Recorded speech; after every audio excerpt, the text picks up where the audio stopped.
Welcome back everyone to more NASCAR Heat 4 coverage here at Knee Pit Gaming. In today's video, I want to give a few thoughts about the recently released first look gameplay footage that is available on the NASCAR YouTube page. For those of you who may not have seen it yet, I'll leave a link down in the description below so you can watch the full video. The full video is only about 54 or 55 seconds, so it won't take us long to go through. And what I'm going to do is play the video until we get to a few locations where I want to stop and point out a few things that I've noticed. So let's go ahead and get started.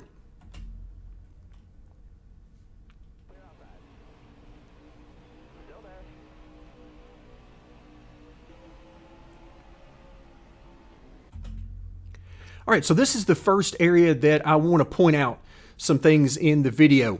So already we've got our first look in the bottom left-hand corner of the new track map. This is going to be very important as it's going to show you where you are on the track in location to where the leader is.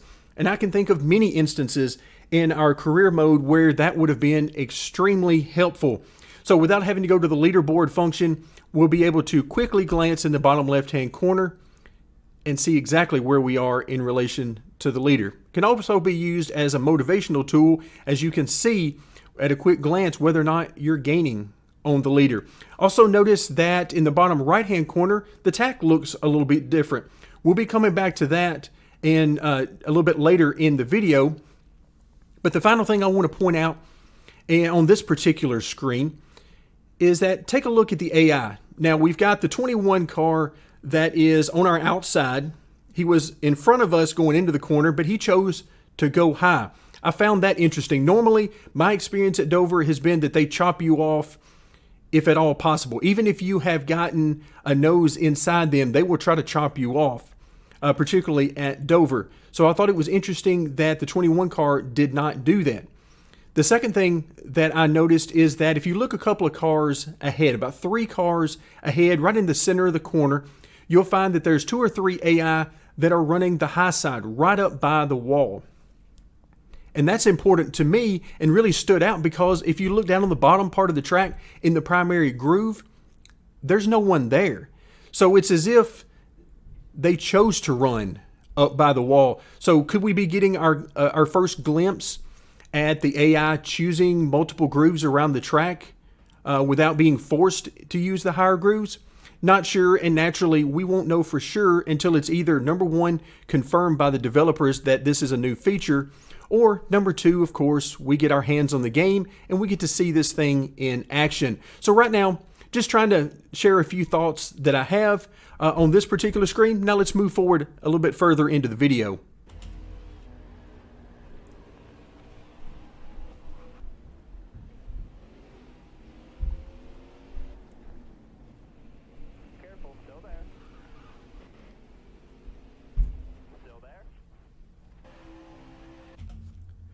All right, so here's the next place that I want to take a look at a few things. So right here on this screen, we're at Daytona. And of course, we've got our track map, we've got our new tack. But also, if you notice on the tack in the bottom right-hand corner, right in the center, there is a draft icon that has popped up. Now, we saw it briefly earlier in the footage, but Daytona is the first time where it becomes really noticeable. And we're going to see it once again here in just a few more seconds into the video, but keep an eye out for that draft function. I can assume at this point that the developers are trying to give us as much information as they possibly can. That's why they're adding the track map. That's why they're adding the draft indicator to tell us whether or not we're actually feeling the effects of the draft. And that will give someone who's not familiar with drafting an idea of where they need to move their car on the track. Do they need to be immediately behind someone? Can they be offset to the left, offset to the right and still feel the draft? A lot of learning and a lot of information is going to happen as soon as we get our hands on this, but I found that interesting that the developers appear to be trying to give us more information.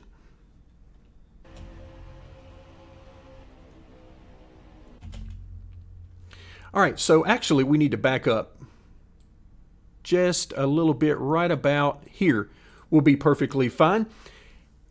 And now you notice on the left-hand side of the screen, we have draft partner number 17. Now, I don't see the number 17 on our screen currently, so that must mean that the 17 car is behind us. So not only do we have a draft indicator, which we see is not lit up in the bottom right-hand corner, we have a draft partner on the left-hand side of the screen, which apparently indicates that if somebody's drafting behind you, they'll show up on the left-hand side of the screen. If you're drafting behind someone, maybe they show up in the right-hand side of the screen on the tag. Again, just speculation at this point, but those are a few things that caught my eye in today's video.